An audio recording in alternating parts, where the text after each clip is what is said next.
Everyone, आप सबका स्वागत है आपके अपने ही चैनल इंग्लिश हंटर पर। और आज का वीडियो है हिंदी से लेकर इंग्लिश तक की ट्रांसलेशन का, जो हम रोज करते हैं। तो बिना किसी देरी के हम अपने प्रैक्टिस की तरफ बढ़ेंगे।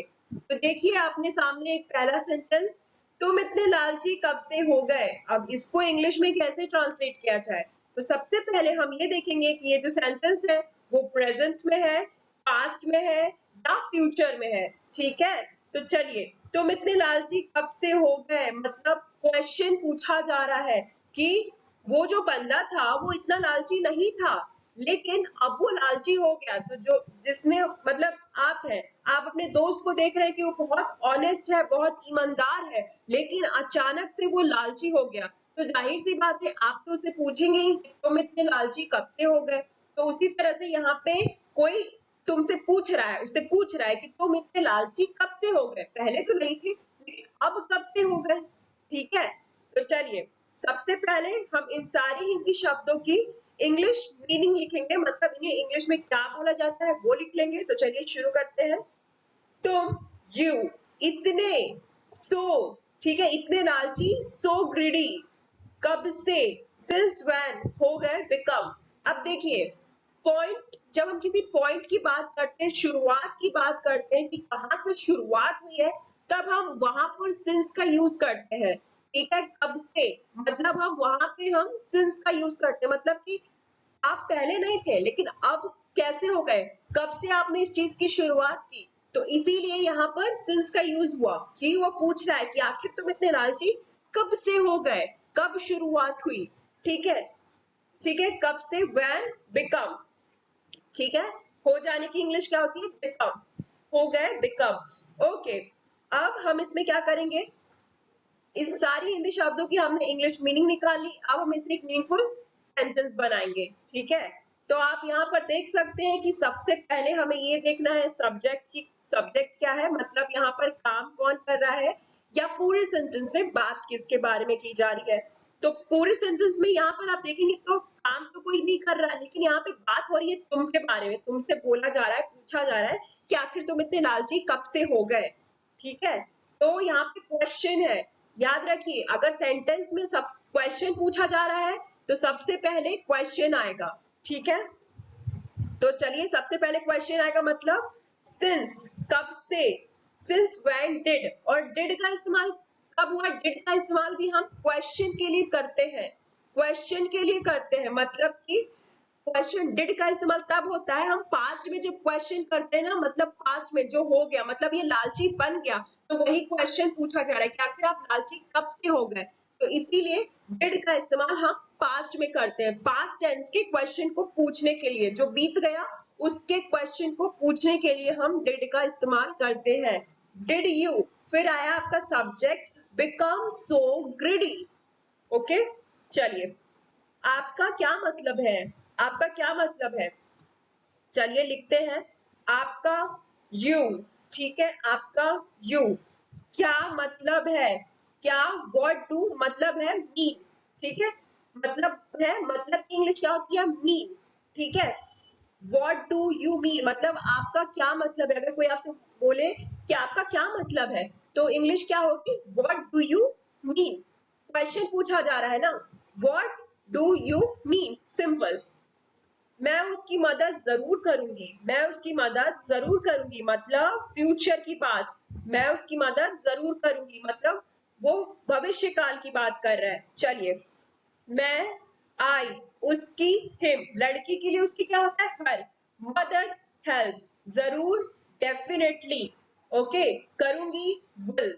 ठीक है, मतलब फ्यूचर की बात हो रही है। तो चलिए हम अब इससे एक मीनिंगफुल इंग्लिश का सेंटेंस बनाएंगे, और उसके लिए क्या जरूरी है, सब्जेक्ट। तो सब्जेक्ट क्या है इसमें, मैं क्या कर रही है, मैं बोलने का काम कर रही है। यहाँ पे इस पूरे सेंटेंस में काम कौन कर रहा है, यहाँ पे पूरे सेंटेंस में मैं बोलने का काम कर रही है, मैं बोल रही है कि मैं उसकी मदद जरूर करूंगी। तो मैं क्या है, सब्जेक्ट, मैं, आई, ठीक है, आई विल, विल क्या है, जो ये बता रहा है कि ये जो सेंटेंस है वो फ्यूचर का है। विल क्या है, हेल्पिंग वर्ब। डेफिनेटली, ठीक है, डेफिनेटली, जरूर, डेफिनेटली जरूर मदद करूंगी, मदद करूंगी, मदद, हेल्प हिम। ठीक है,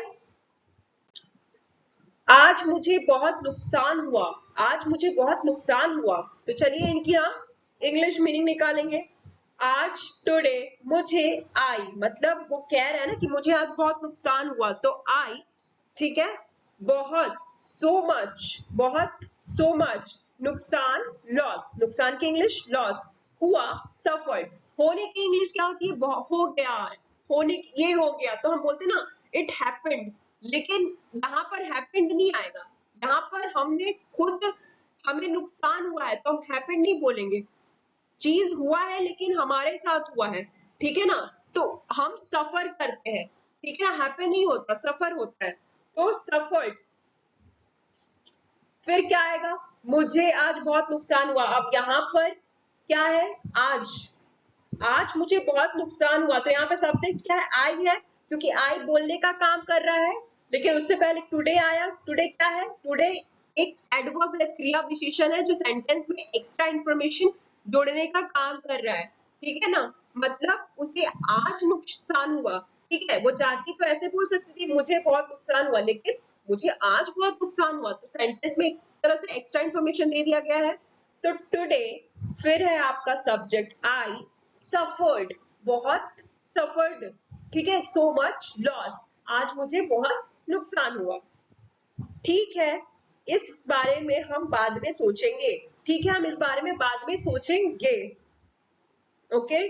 तो चलिए हम इनकी इंग्लिश मीनिंग निकालेंगे, ठीक है, ओके, इस बारे में, अबाउट दिस, बारे में, अबाउट, बारे में अबाउट होता है, ठीक है, इस बारे में, अबाउट दिस, ठीक है, इस बारे में, अबाउट दिस, हम भी बाद में, लेटर, बाद में, लेटर, ठीक है, बाद में मतलब लेटर, सोचेंगे, फ्यूचर की बात हो रही है, मतलब विल थिंक, ओके।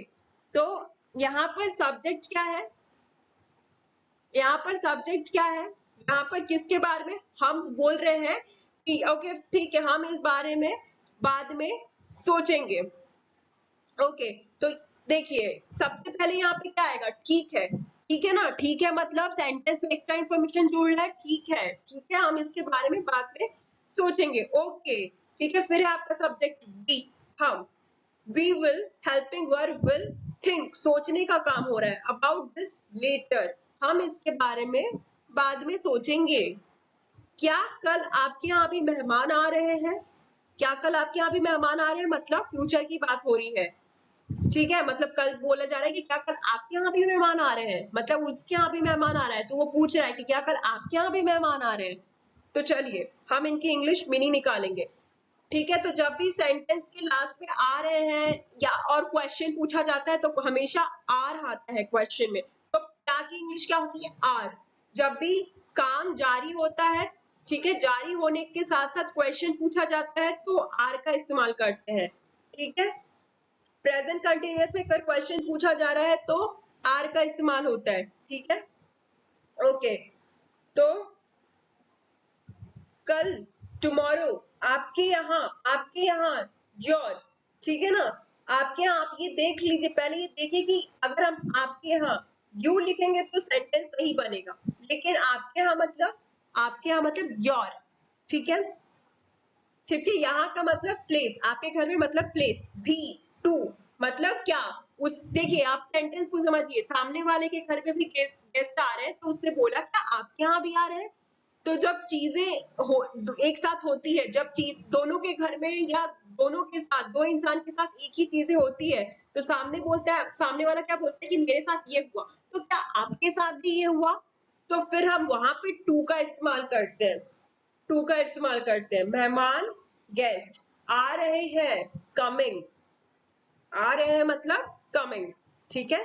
चलिए अब हमने इन सारी शब्दों की इंग्लिश मीनिंग निकाल ली, अब हम इससे एक मीनिंगफुल सेंटेंस बनाएंगे, तो क्या होगा, क्वेश्चन है सेंटेंस में तो सबसे पहले आर आ जाएगा, फिर गेस्ट, ठीक है ना, गेस्ट क्या है, सब्जेक्ट, गेस्ट क्या है, नाउन, गेस्ट आने का काम हुआ, guest, coming to your place tomorrow, to, क्या आपके यहाँ भी कल गेस्ट आ रहे हैं, ठीक है। क्या वह तुमको जानता है, क्वेश्चन मार्क, क्या वह तुमको जानता है मतलब क्वेश्चन, तो प्रेजेंट में है, तो चलिए इनकी हम इंग्लिश मीनिंग निकाल लेंगे।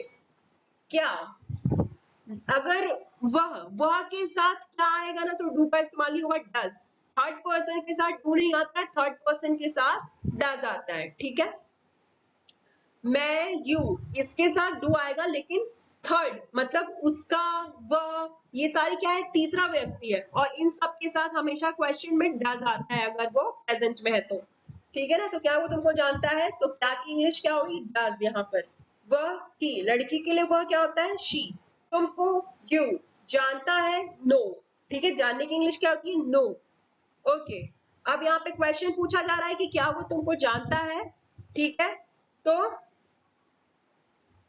क्या आएगा, सबसे पहले क्वेश्चन पूछा जा रहा है तो क्वेश्चन वाला पार्ट सबसे पहले आएगा। तो डस, फिर आएगा सब्जेक्ट, वह के बारे में बात हो रही है, ठीक है ना, मतलब वह के बारे में बात हो रही है। तुमको, नोज यू, नो यू, जानने की बात, नो यू, वह के बारे में बात हो रही है, इसलिए वह जो है सब्जेक्ट है, और यू क्या है, ऑब्जेक्ट। क्या आपके दिल को तसल्ली मिली, क्या आपके दिल को तसल्ली मिली, मिलेगी मतलब वो कंफ्यूज है कि मिली कि नहीं मिली, ठीक है। अगर मिल गई होती तो पास्ट में हो जाता, लेकिन मिली कि नहीं मिली वो क्वेश्चन कर रहा है, ठीक है। तो चलिए क्वेश्चन, हैज, ठीक है ना, हैज और हैव, ठीक है ना।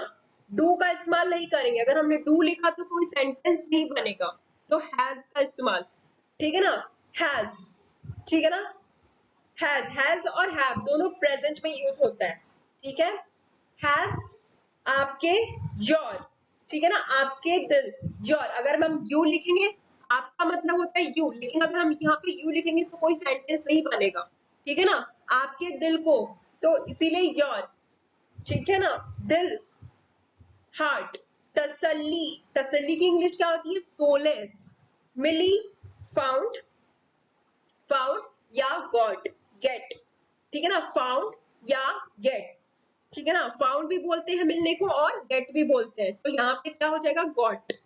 चलिए, अब हमने क्या किया, इन सारी हिंदी शब्दों की हमने इंग्लिश मीनिंग निकाल ली, अब हम इससे एक मीनिंगफुल सेंटेंस बनाएंगे।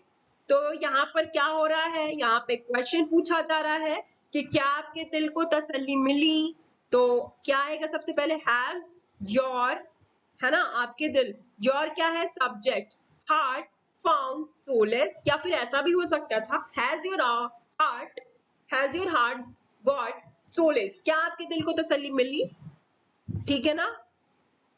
या फिर ऐसे भी लिख सकते, did your heart get get solace, यहाँ पे गेट जो है ना नहीं आएगा, अगर गेट आप लिखेंगे तो फिर यहाँ पे डिड का इस्तेमाल होगा, ठीक है।